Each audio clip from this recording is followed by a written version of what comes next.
Welcome back. Researcher and post-doctoral fellow Sizwe Mpofu-Walsh has been shining the light on racism in South African media recently. It is the latest topic that he's tackling on his YouTube series, or in his YouTube series, I should say. Mpofu-Walsh is also editor of the WhatsApp news service, SMWX. Sizwe joins us now by Skype to talk more about the latest series on racism and South African media. Sizwe, good evening. Good to see you. So just how big of a race and racism problem do we have as South African media? Good to be with you. Well, look, I think our country is racked by twin evils of incompetent and often inept governance on the one hand, but also a severe crisis, legacy and present of racialized inequality. And so I think as we tackle the one, it's important that we don't fall behind on the other.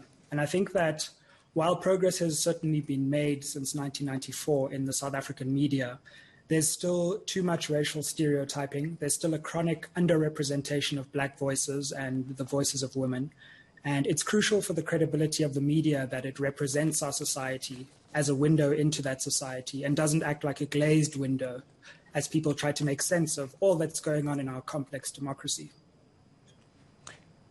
And you mentioned representation, Sizwe, and a lot of newsrooms often don't understand that you can have representation where you do have black faces on air or in other roles in the newsroom, but that does not necessarily mean that a news organization is not racist. I think that's an important point because as our society evolves and as more black people gain representation in the media, that can often be used as a pretext for those who want to stifle transformation to suggest that enough has happened. But I think what we've seen over the last 3 decades or so is that although there have been more black voices and black faces on our screens and in our pages, it's not exactly a clear picture. And the reason I say that is because at the highest levels of representation, at board level and at senior management level, we still have a gross overrepresentation of white people and of men. And so what we now have is a hierarchy within media where you have a number of black journalists in organizations, often even middle management, but those who call the shots are still disproportionately white and disproportionately men. And that matters because those who call the shots make the ultimate calls about the way that we represent our society back to ourselves.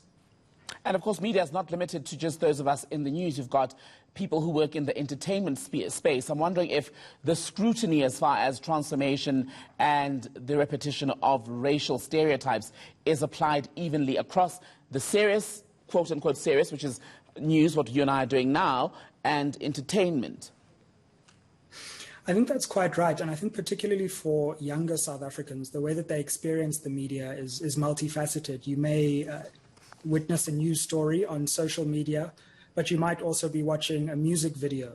You may also be receiving advertising and various messages. And if all of those messages are sending a consistent picture of stereotyping black people or undermining or disrespecting women, then it doesn't matter whether it comes from the hard news media or whether it comes from the cultural news infrastructure. We still need to sit back and think, what are the messages that we're sending this generation of South Africans? And that's really what I'm trying to do in the series. I'm speaking to various practitioners in the media and trying to get their experiences. What's it like working in a newsroom? What's it like being an anchor or an editor who's black, but perhaps who has a white board that they have to account to?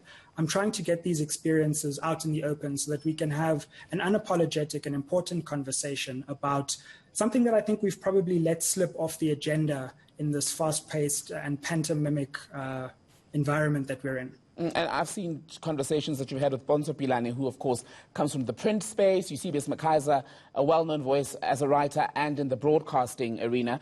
Did anything that they shared with you surprise you as far as racism in South African media? So much of what they said surprised me. I think the first thing that really struck me is you would expect journalists to be fairly brave and fairly unapologetic people. But what a lot of what I've been hearing suggests is that black journalists often have to fight a dual battle. You have to make enemies of very powerful people like politicians and senior business people, but you often also have to fight an internal battle within your organization to bring your full self to the table and be recognized as a black person, as a woman, as any kind of minority as well. And so what really struck me is that journalists find it tough to take this battle to very powerful people within their organizations.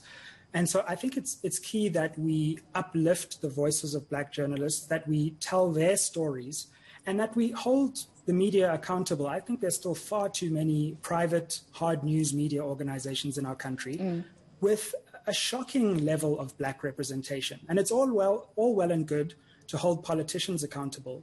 But when the shoe's on the other foot, I think media organizations often become defensive, when in fact their record of transformation is rather leaves a lot to be desired. I want to just pull on what you were talking about there, the feelings and the anxieties of Black professionals in the media space. A lot of them actually end up leaving broadcasting, print, and various other parts where the media is represented. And I'm wondering if those at the top, the media bosses, are willing, A, to acknowledge that a problem exists, and B, to address it. You know, I'm not so sure, and I think that's the reason why representation matters. If you have a chronic overrepresentation of white people or men, then it's very difficult for the groundswell within the organization to convince the people who make the ultimate calls that there really is a problem. And that's why I think in our country we're at a moment where we need a media that's both unapologetically anti-corruption, but also unapologetically anti-racist. And I think all too often, we continue to allow our desire to criticize politicians, and rightly so, to be clouded by a simultaneous blind spot for perpetuating racial stereotypes. And I think South Africans are quite tired of having to choose between being anti-racist or being anti-corruption. And so I think that the higher-ups just aren't going to get it, and that's why I'm trying to have this conversation on an independent platform on my YouTube channel to really break through this silence, which I think many people feel, but few people have actually tackled head on. Sizwe, we'll continue to look out for the many other conversations that you're going to be having around the subject. But for now, thank you so much for being on South Africa Tonight.